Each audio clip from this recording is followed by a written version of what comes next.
No, nazywam się Wanda Albińska. Urodziłam się 11 maja 1936 roku. Miałam 3 braci. No, moja mama była lekarzem, ojciec inżynierem. Mieszkałam w Kutnie, w pięknej willi. Ja bardzo lubiłam się bawić w ogrodzie. Pamiętam tylko, że pokoje były jakimś różową taką, w różowym kolorze obite jakąś materią, no i że mama była blisko nas, no i od początku, od kiedy pamiętam, że już mieliśmy 4 lata, czy tyle, zawsze nas uczyła polskiego, mówiliśmy po polsku, czytaliśmy literaturę polską, bajki i historie różne. Bardzo wcześnie uczyła nas czytać i rozumieć, co się robi, co się mówi.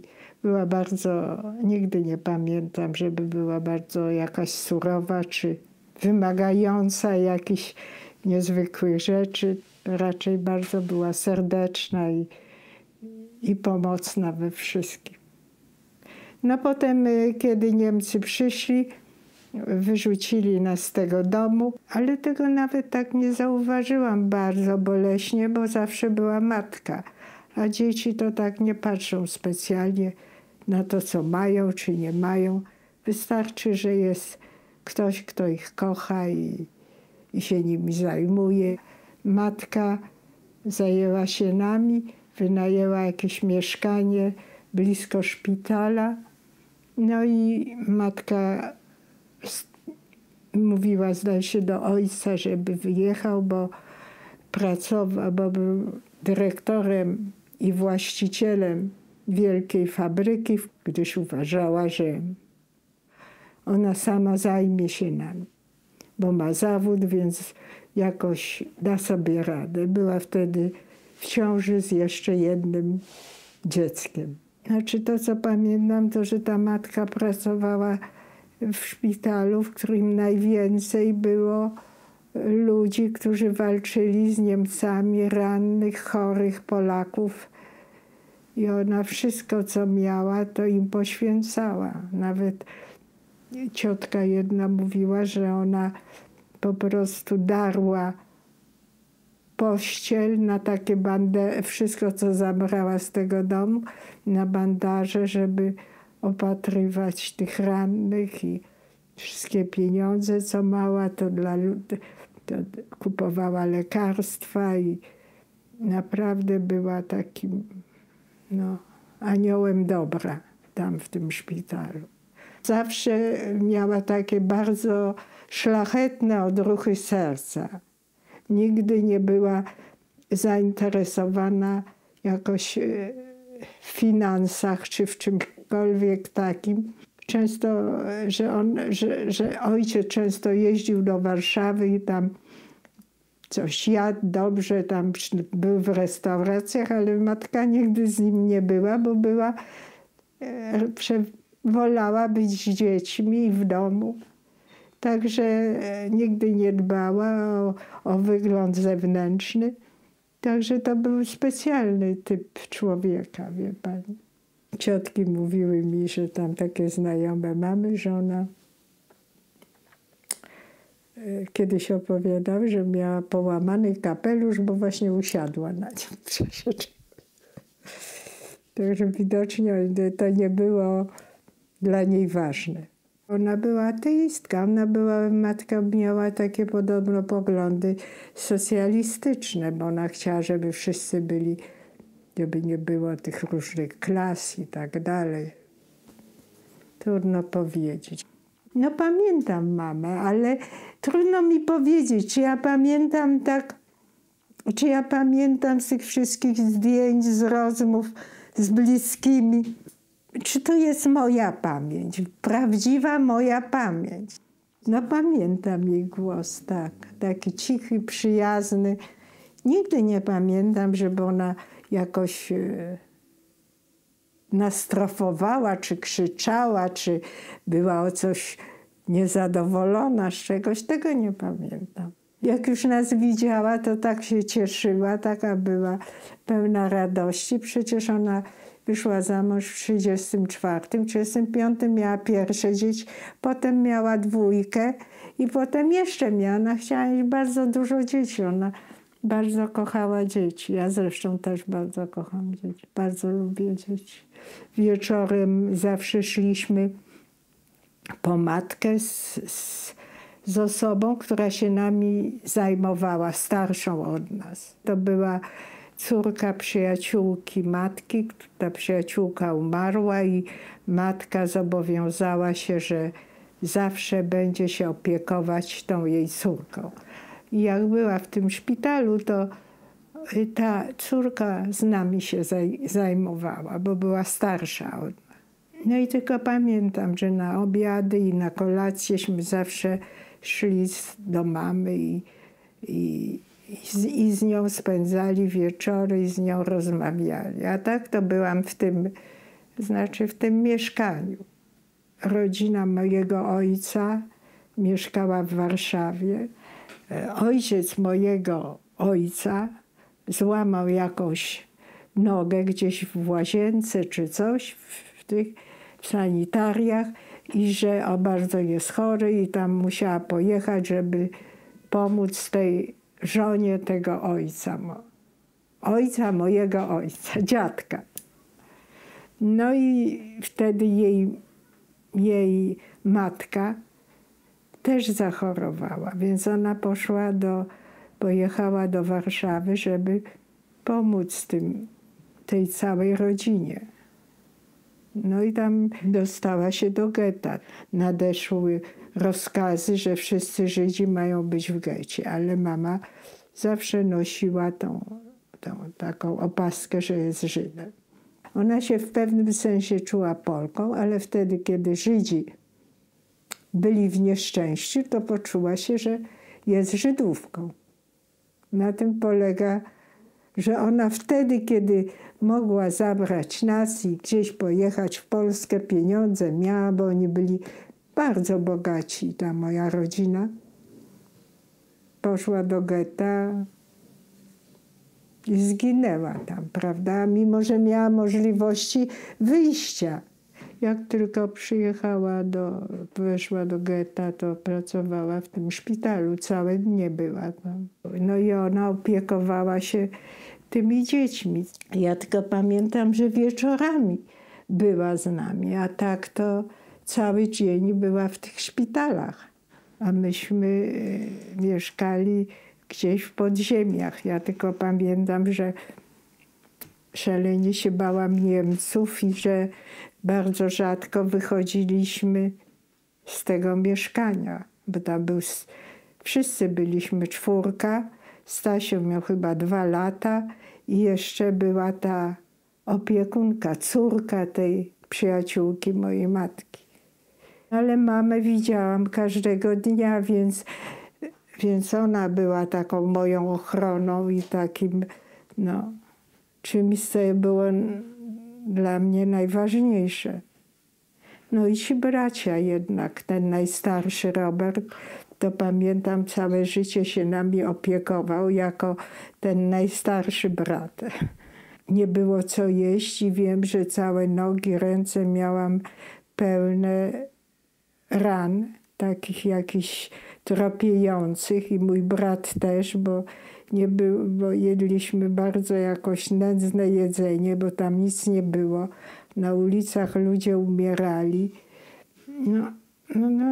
Straszne były warunki. Pamiętam tych braci, z którymi się bawiłam i tą matkę, co przychodziła wieczorami zmęczona, wyczerpana. Jak tylko się wyszło na ulicę, to był straszliwy odór tego getta. Ten zapach straszny, którym każdy przesiąkał, bo to było i brud, i krew, i odpady ludzkie tam.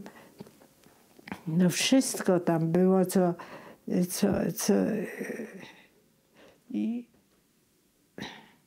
ale chyba najstraszniejszą rzeczą to była ta pogarda i ten rodzaj takiego, ach, to nie człowiek Żyd, wie pani. Ta zniszczona, próba zniszczenia godności ludzkiej przez Niemców, to wiesz, to było najstraszniejsze, że w każdej chwili mógł każdy wziąć cię zabić, no w ogóle tak jakby muchę zabił muchę. I mój brat był, i ja, i bracia pokryci ropniami, te nogi, wszystko. Potem jeszcze chorowałam. Także gdybyśmy nie wyszli z tego getta, to i tak byśmy gdzieś umarli. Jak myśmy mieli już 6 lat, to ja umiałam czytać i wiem, że zawsze wolałam jakąś książkę od dzieciństwa, czy jakiś wiersz, czy coś, niż taką autentyczną zabawę lalką, czy coś. Także w jakimś sensie to było nawet zbawienie dla mnie. No i te moje zainteresowania intelektualne nie tylko bardzo mi w szkole pomogły, bo zawsze byłam pierwszą uczennicą, ale od razu poszłam do 2. klasy, ale też pewnie i w getcie. Żyjąc w jakichś bajkach czy jakichś historiach, które czytałam, prawdopodobnie nie zauważałam, co się dookoła dzieje. Moja matka przed wojną pracowała z polskimi lekarzami, szczególnie tamten był trojanowski, ale inni też byli żydowscy lekarze. Oni bardzo mamę cenili i ona ich poprosiła, żeby się nami zajęli, no bo widocznie uważała, że nie może zostawić tych dzieci, tej swojej teściowej i tej córki, tej przyjaciółki, że ma takie obowiązki wobec tego wszystkiego, co się dzieje i że tyle zła się dzieje, że ona już jako protest przeciwko temu poszła do tej, bo 2-krotnie miała możliwość wyjścia z tego getta, ale jednak oddała te swoje papiery, swoją kartę i oddała 2 razy. Raz w szpitalu, a drugi raz na Umschlagplatz. Także, że to była jakaś wyjątkowa, w ogóle nadzwyczajna osoba, bo mając 4 małych dzieci i kochając je bardzo i ciesząc się nimi, postanowiła poświęcić, bo nie wiadomo, co by się z nami stało.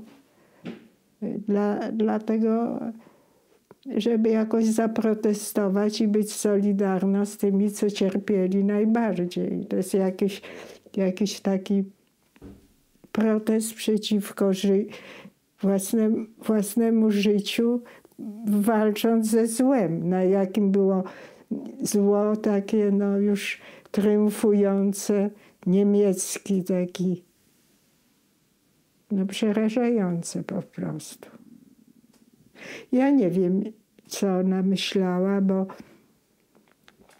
ja bym nigdy się na to nie zdecydowała. Moja osobista miłość do dzieci, radość z nich, nigdy bym tego nie poświęciła dla innych chorych osób. No ale ona taki miała charakter.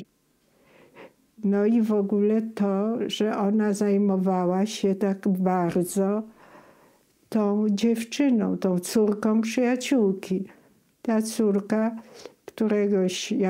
to było coś przeciwnego, bo moja matka pojechała do Treblinki, jak gdyby z nią i z tymi dziećmi, a ona uratowała się. Jakoś, ja nie wiem, w jaki sposób ona wyskoczyła z tego pociągu, a matka poszła do komory gazowej. I potem, jak myśmy byli w tym domu dziecka, to ona przyjechała, żeby nas zobaczyć, bo chciała jechać do Australii. No i wtedy ja pamiętam, bo przedtem to nie zwracałam, że ona miała tak semicki wygląd, że w życiu nie widziałam człowieka tak bardzo. Od razu jak na nią spojrzała, to wiadomo, że ona jest pochodzenia żydowskiego. Ale jakoś się uratowała, prawda? Także to jak gdyby powtórnie była jakaś tragedia mojej mamy, bo jej bliscy jej zginęli, to znaczy i ta jej matka, i ta matka mojego ojca, i te dzieci, i nawet ta osoba, z którą ona jechała do tego. Także naprawdę to zupełna tragedia. Jak ja o tym myślę, to płaczę zawsze. Bo to po prostu w głowie się nie mieści. Ale mimo wszystko, no nie wiem, bo właściwie tak jak na to spojrzeć z daleka, jakby ktoś spojrzał z daleka, to powiedział, no co, straciła życie, dzieci zostawiła bez miłości matczynej ani ojcowskiej. Ludzie, o których walczyła najbardziej, zginęli. No ale ona była taką postacią, która uważała, że zło, że była jakimś takim głębokim przeciwnikiem zła i że warto poświęcić swoje życie i najbliższych, żeby przeciwstawić się temu. Może to było w jej umyśle. Że jest się innym, i ocalać swoje życie, tylko trzeba być razem z tymi ludźmi. Ja myślę, że to było jej motto jej postępowania. I nie można opuścić innych i samemu się uratować, co jest normalnym odruchem. Ja nie znałam tych ludzi, co mnie wyprowadzili. To nas za rękę prowadzili, bo my byliśmy już za duzi, żeby nas jakoś tak... I wychodziliśmy tą bramą tam na sądy. Ale kto to był, to nie pamiętam. No to był taki cios, że ta matka z nami, bo jednak do tej pory to ta matka zawsze była. Nie idzie, że na pewno to było tragiczne dla nas wszystkich. Dla moich braci i dla mnie. Bo myśmy tą matkę zostawili. Ale myśmy myśleli, że ona do nas wróci, że ona tylko tam coś, czy śpi, czy coś. No jeszcze ciągle mieliśmy wrażenie cały czas, że ona gdzieś wyjechała, tak jak my, ale że będziemy razem. Ja nawet nie wiem, co ona potem czuła, jak tych dzieci już nie było. Pani sobie wyobraża, 4 dzieci, ona chciała mieć 12 i była z nami w dzieciństwie. To też się, jak taką miała wykształcenie i tak dalej, to rzadko jest. Ona była z nami, rozmawiała, bawiła się, zostawiła ten swój zawód na ten czas, prawda? Także tu nagle wraca i nas nie ma. No to serce jej się krwawiło strasznie na pewno. No coś w ogóle po prostu to jest nawet nie do wyrażenia. Wyobrażam, że ona musiała być już tak zdezesperowana tym wszystkim, co się dzieje dookoła, że może to jej odebrało chęć życia. To trudno wiedzieć. No ale to były obowiązki i to ponadludzkie siły. Myśmy zostali umieszczeni u różnych przyjaciół matki, lekarzy i jakichś znajomych. Najpierw byliśmy umieszczeni u takiej osoby, która mieszkała tuż blisko getta. Prawdopodobnie tam zapłacono duże sumy za to, żebyśmy tam byli przez tydzień czy 2 tygodnie, coś takiego. I to dla mnie było traumatyczne, bo rzeczywiście prawdopodobnie ta osoba, która się nami opiekowała, to była bardzo prymitywna osoba, która się szalenie bała, że ktoś z sąsiadów, to zupełnie zrozumiałe, usłyszy, że jakieś są dzieci, że hałasy, że to i że doniesie do Niemców i ona straci życie i my wszyscy. Także musieliśmy cały czas siedzieć cicho, nic nie rozmawiać. No, to dla mnie i jeszcze tej matki nie było. Ja ciągle myślałam, że ta mama przyjdzie do nas, a jej nie było i nie było. To było dla mnie no, strasznym. Pierwszy raz naprawdę tak bardzo odczułam brak bezpieczeństwa i swoją samotność i wszystko, co tylko może się zdarzyć. No bo tutaj była taka bezwzględna surowość i taka no, brak ruchu, brak niczego. No ale potem zabrali nas ci właśnie trojanowscy, mnie zabrali, a lekarz właśnie taki, który pracował z matką a moi bracia też pojechali do różnych znajomych mojej mamy. A po wyjściu z getta państwo mieli aryjskie papiery na jakieś inne nazwisko? Tak, no oczywiście. A jakie to były imiona? Rowińska Wanda, ale Wanda, imiona te same, ale to były, wszyscy to są rowińscy. Wszyscyśmy byli pokryci strasznymi ropniami. I dopiero potem ten doktor Trojanowski nas wyleczył. Ja byłam w szpitalu od razu po przyjściu z getta, bo miałam zapalenie nerek i te wszystkie rany, a Robert też był cały pokryty ranami. Nie wiem, czy nie miał nawet zapalenia płuc. To nas ten przyjaciel rodziny pomógł we wszystkim. I taki był dzielny człowiek. No, dom dziecka był wielką dla nas oazą i bezpieczeństwa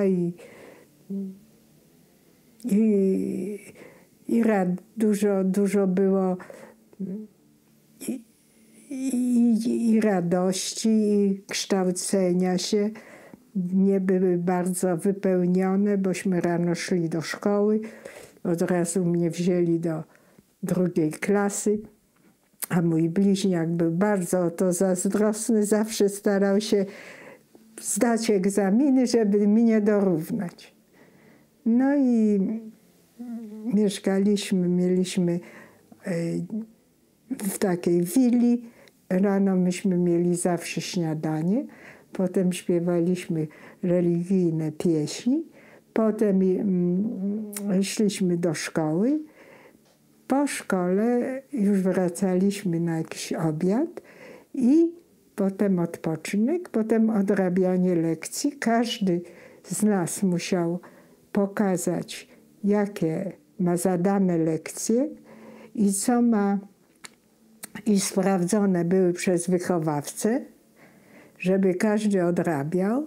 No i poza tym ten wychowawca zawsze nam czytał różne książki ciekawe, Sienkiewicza czy inne. Poza tym była taka...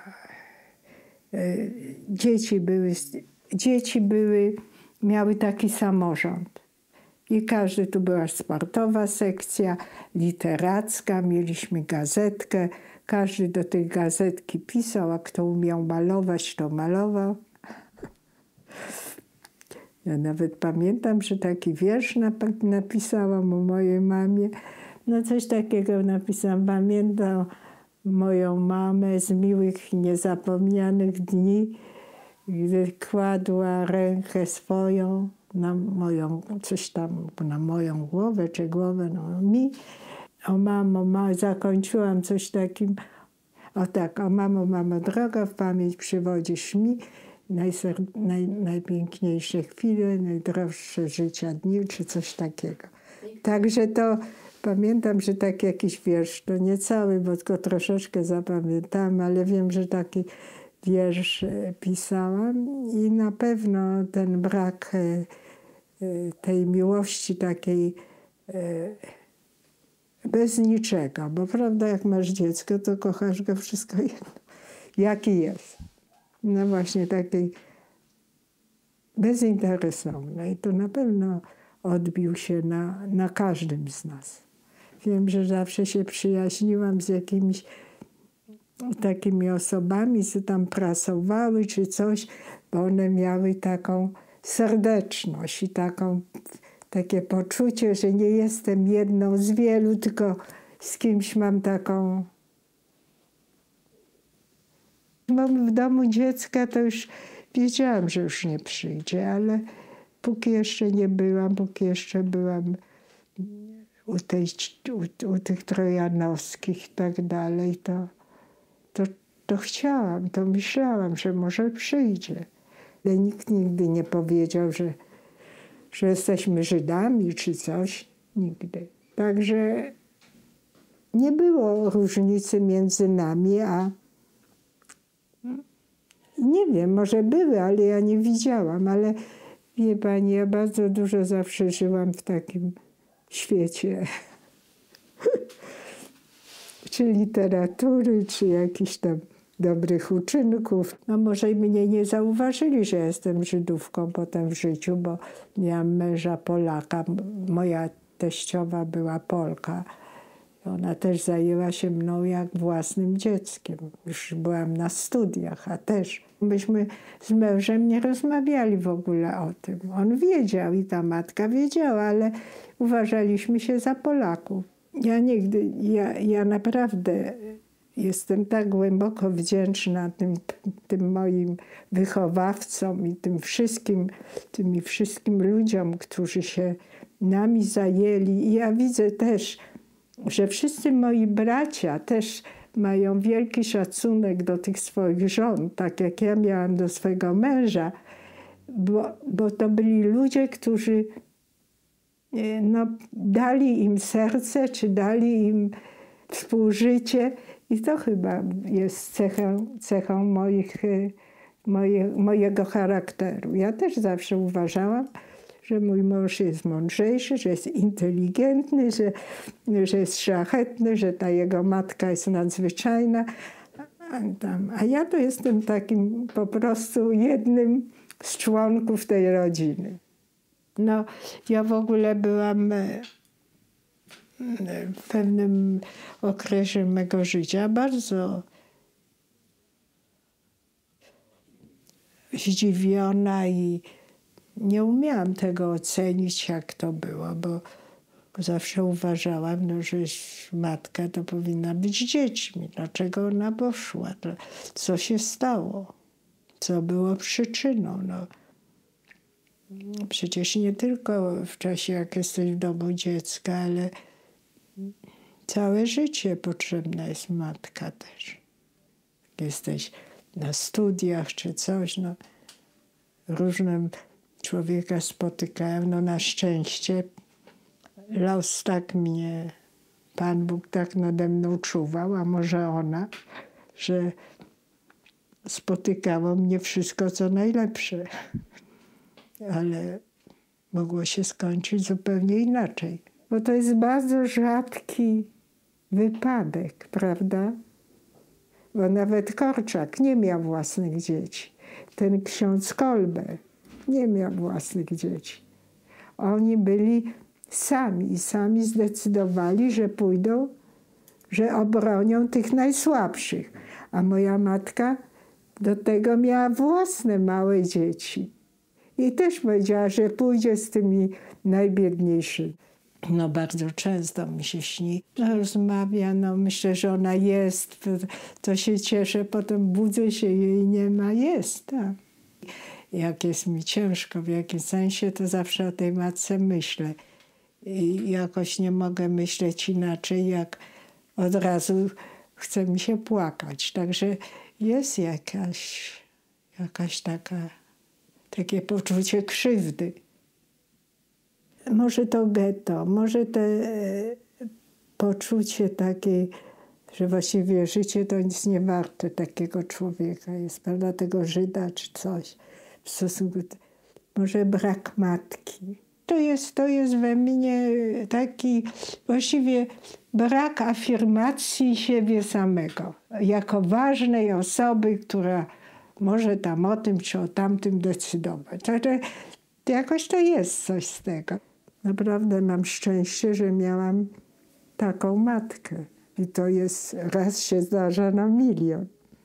Ale ona przede wszystkim była symbolem kultury żydowskiej i polskiej w tych czasach i symbolem przyjaźni, współpracy, pomocy wzajemnej.